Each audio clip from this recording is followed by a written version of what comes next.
Hey, good looking. How you doing? Hello. Melissa Ellis. Let me get dressed. Huh? Let me get comfy. Comfy? All right. Last year we were here. We both felt very fish out of water. And by the end of it, we ended up slumping in our chairs like so, going, oh, what a ride. 3 days of conference. My goodness. I can't take it anymore. I'm done. But apparently you guys want to hear what our thoughts are on this conference. So,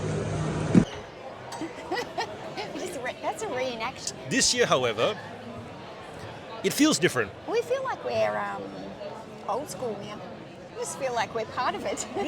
1 year. We already know. Like we're not. We just feel like part of the crew. When you came last year, it was like no expectations. Let's see what happens. Yeah. And this year, how has the frame changed? What have you taken from it? Yeah, no expectations last year, and I think I came again with no expectations for this year. I knew that last year was a lot of fun, and the best part of the whole experience for me is the networking and talking to other resellers and talking to people that are higher in business than me and trying to get into their mindset and learn about how you scale from one size business to another. So I think that's the biggest things I take away from these events is it's the networking, and the more you get out there and talk to the more people, the more fascinating people that you find, and the more if you actually ask the questions, people at these events are so open to sharing. And I just find, but you've got to put yourself out there and you've got to meet the people and ask the questions. You have to be strategic who you sit with at dinner. Yes. You know, if you see a spot, plonk yourself down there, and then be ready to have a conversation and ask good questions. Last night's dinner, I sat there for 3 hours and picked somebody's brain. And that 3-hour dinner conversation was worth the entire trip. Oftentimes we're selling on our own. We're kind of left to interpret the inner workings of eBay on our own. What difference does it make coming here in person, meeting the team, and actually kind of talking to them and what they're doing? And what do you leave feeling more in control of your business? I don't know if I feel more in control. Okay. I feel like I'm already in quite a lot of control. Okay. I've already got like a good eBay mentor, I guess. I think sometimes you feel like sometimes the eBay team is there for the really big people. And what about the little people? But when you come to these events, you realize that they really do want to help all sellers of all sizes. And they've got people here from all categories, is it? Or all areas of eBay, from shipping to listing to advertising to promotions to whatever it is. So if you come to these events and you really got stuck on some of these items, there's definitely like somebody here. And if there is nobody here, it's very reassuring because they will put you in contact with the right person and they will make that happen. So it is actually very reassuring how much they do want to help us and how much they're willing to sit with us and go through all that stuff and make us feel confident, I guess, selling on eBay. Like even last year when we went for the eBay talks, it was like, yeah, we know most of this stuff already. And then this year it was like, wait, they're giving us better insight, and they've picked the things that they've picked the points where it falls apart for a lot of sellers. Data was a big focus this year around the Google Analytics side of things with promoted listings, around TerraPeak and how to actually use the tool to get data sets that help you, you know, around the trust, you know, like things like feedback and the processes you go through for seller protection. Goes to show that eBay does listen to our feedback when we go, these are the sticking points that we don't like, the things that make us not trust the platform. They go, this is the reason why, here's how it works. And the best part is the people that we got to give 2 free tickets to subscribers, and all our subscribers who came and they watched the presentation, nobody left feeling like we don't get it. They left feeling like we get it now. So I think, yeah, definitely for those of you who are interested in coming next year, you really should. My phone's ringing. Oh. Can you hear it? No? Is it Tom?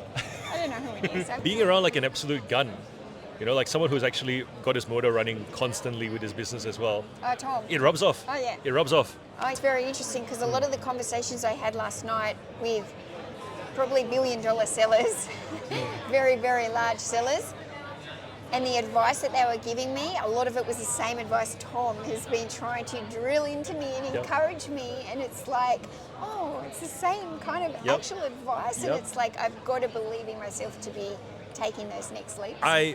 My biggest flaw is I feel like I have to keep leveling up personally. Yeah. But the assumption I've made, which is a flawed one, is that I need to be the smartest guy in the room. Yeah. And just to meet people who are doing, multi-million-dollar business who say, I'm not the smartest guy in my business. I just know how to manage smart people. And I go, And do not feel bad about it, because there are many smart people who don't want to manage a business, but they want to do their jobs really well. And as a business owner, do you know how to set them up to do that? And then he goes, how patient are you? And I go, well, I'm a parent. I teach my kids how to do things. And he's like, does that rattle you? And I go, kinda.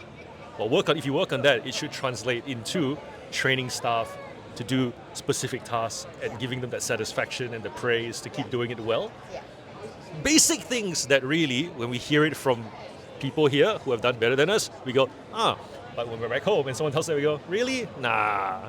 Interesting, isn't it? Yeah, and I think when you talk about staff and stuff like this has been a big hurdle for me, because for so long it's just been like me, the reseller from home, and it's... Janelle talked about relinquishing control. Yeah, it's almost like you have to believe in yourself enough that like you can stay that person who just wants to work from home and be that small, which is almost like at a hobby level, really.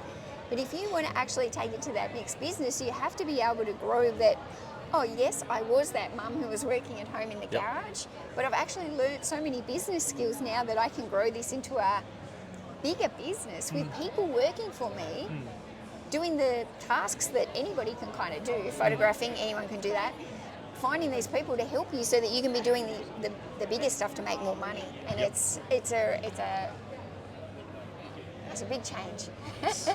Looking forward to see what you do this year. I'm looking forward to seeing what you do. You with your 6 stores. The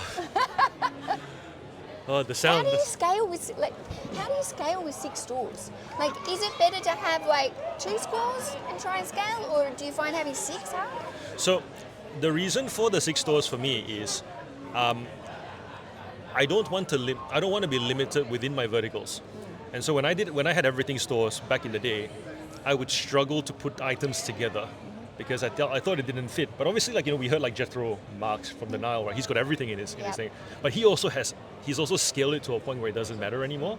But I just felt with a small store and not having the capacity to get thousands and thousands or hundreds of thousands of listings in, that it would just look weird, like a random thing next to a bunch of other things and next to more random things.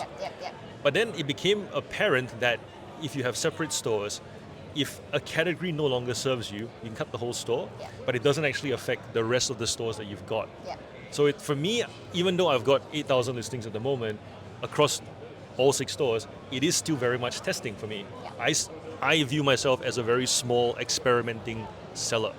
And I genuinely haven't found the one vertical that I want to scale yet. And I think also because being in a place like this where everyone says to scale, you essentially need a barcoding system of some sort. And so being here, everyone says that, whenever you want to scale something, have a fulfillment option. There's a barcoding system involved. I'm not going to barcode my Hot Wheels cars. That's never going to happen.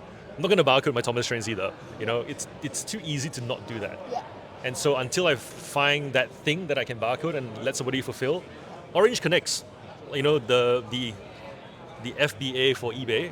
These options exist for, I can imagine if you're in a regional, a rural area, you could potentially use them as a way to kind of get metro rates because it's going metro to metro instead of regional to metro. Things like that. How do you use those solutions? It's not doing what I do right now. I'm still very much a small seller, still figuring it out, but very excited to share that with you guys. And I think that's it. You're here, I'm here, Matt. We were talking about how we're small sellers, but very much keen to share our knowledge and to share that journey and to test, be willing to test, not buy into hype. Don't get caught up doing various eBay hacks. Just grow your business, learn your category, and once you find that thing that you want to scale up, in your case, it's the books. So inspiring that you've convinced Tom to start selling them and compete with you in that vertical. What have I done? Who would have thought that? Created a monster. You have. I mean, he wasn't selling books a year ago. He's the most competitive person. No, he wasn't selling books. We had the contacts for the books. Yep. And he's got the facilities for them because he's got warehouses and trucks and forklifts. So, it's he like, wasn't selling them, but I've created a monster because he's the most competitive person ever. essentially, she was fishing in a pond somewhere, and then this guy comes along and goes, "Is there fish in here?" And she's like, "Yeah." It's like, "Oh," and she comes in with boats. She goes, "I got to build the boat. I have to build the boat." It's really funny. It felt like he gave you one boat, and then he brought the other 10 boats. Yes. He's like, "Good luck." Good luck. But it's very friendly competition. It's really cute to watch. I've seen their conversations in person. It's adorable. I think that if you're in a couple kind of setting where you thrive off that competition and it makes both of you better, eBay is a great way for you to test things. Like you can have one store, hubby, wife can have a store, and you guys can just testing and try things, and it's a great way to bring people together as well. It actually makes a real difference having a partner that is a reseller as well. Because this is an interesting game that a lot of people don't understand. Nope. Like even family and friends are like, "What do you do?" Yeah. So to have like a partner that does the same thing, you just have this level of understanding with each other, and it's very good. Like I'm finding it's very different, and I like it. I can see why some of these couples who do reselling or selling together in the same business, they're very dominating, very power sellers, because you've got two minds that are thinking alike coming together, both wanting to be like the best running their businesses, and yes, very different. Very good. It's really cool to see how much changes in a year. I mean, your whole business has taken a whole business massive change in 1 year. Yeah, and it's going to take a massive change in the next year. There you go. Yeah, like it's very evolving and pivoting. I almost feel like we have to come back next year again and just kind of go, yeah, it's been a year, wow. I think it's a ritual now. I think it is. I think every year we have to be here, and we have to get more and more people to come and have fun with us. Did you have fun? I did. What was the best? best? Have fun with you. We always have fun. Not many people let me record their butt. You know you're a YouTuber when you come both pocket loaded with guns. So last year I said that I'm a nipple on the boob when it comes to Mel.